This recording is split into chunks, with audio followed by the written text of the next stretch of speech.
संकट आहे. हे सगळ्या राज्यानं समजून घेतलंय, राज्याच्या मुख्यमंत्र्यांनाही समजून घेतलंय, पोलीस प्रशासनानेही समजून घेतलंय आणि जनमानसाची जनतेची गोरगरिबांची भावना आहे की या लेकराचा, संतोष भैयाचा संसार आता उघड्यावरती पडलेला आहे. आनंदात हसणारे बागडणारे लेकरं आज एखाद्या कळपातून, हरणाच्या कळपातून एखादं हरिण हुकावं आणि त्याला सैरा बाहेरा त्याने पळावं, त्याला आजूबाजूला काही दिसू नये सहाऱ्यासाठी, असं या कुटुंबाचं झालेलं आहे. अख्ख्या संसार उद्ध्वस्त केला धनंजय मुंडेच्या टोळीनं आणि होरपळत आहे, उन्हात होरपळल्यासारखं हे कुटुंब होरपळत आहे.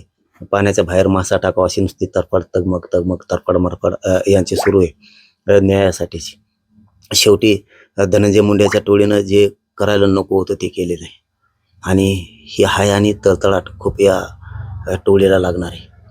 कारण शेवटी न्यायासाठी वन भटकत आहेत बिचारे.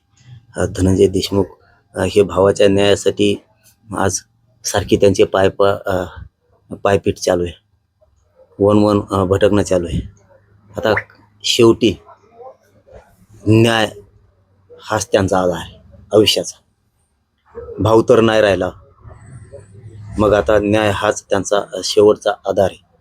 आणि काही धनंजय मुंड्याच्या टोळ्या आरोपीला सोडावं म्हणून आंदोलनं करतायत उग्र पद्धतीचे, की जे काळेमा फासायला लागले ते आंदोलन या राज्याला काळेमा फासायला लागले, डाग लावा लागलेत, कलंक लावा लागलेत. कुटुंब शेवटी भयभीत होतं ना, की जर टोळ्या उठवल्या काय झालं तर यांच्या जीविताला काही धोका आहे का. शेवटी कुटुंब भयभीत होत आहे, कारण हे गुंड आहेत. मुख्यमंत्री फडणवीस साहेबांना विनंतीपूर्वक सांगणे, हे गुंड आहेत, यांना पैशापुढं जात कळत नाही, समाज कळत नाही, जनता कळत नाही, सत्ता कळत नाही, सत्तेतला मुख्यमंत्री कळत नाही.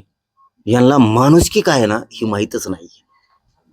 पैशातून राजकारण. दादांची तब्येत 2-3 दिवसापूर्वी म्हणजे समजा दादांचं म्हणजे ॲडमिट झाले होते दादा. त्यानंतर माझी आणि दादांची भेट त्या दिवशी परवा दिवशी झाली, पण तिथं जास्त बोलता बसता आलं नाही.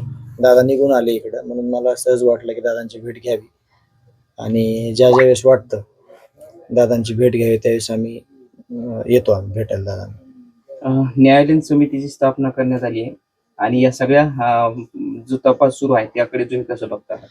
दादांनी आत्ताच सांगितलं की तुम्ही सांगितलं की न्यायालयीन चौकशीसाठी म्हणजे आता समिती झालेली आहे, तर चांगलीच गोष्ट आहे. सगळ्या ज्या गोष्टी करत आहेत मुख्यमंत्री साहेब त्या एक तपास चांगल्या पद्धतीने झाला पाहिजे आणि आमची पण तीच अपेक्षा आहे आणि न्यायाच्या भूमिकेमध्ये आहेत आणि ते न्याय मिळण्यासाठी ह्या सगळ्या गोष्टी चांगल्या आहेत.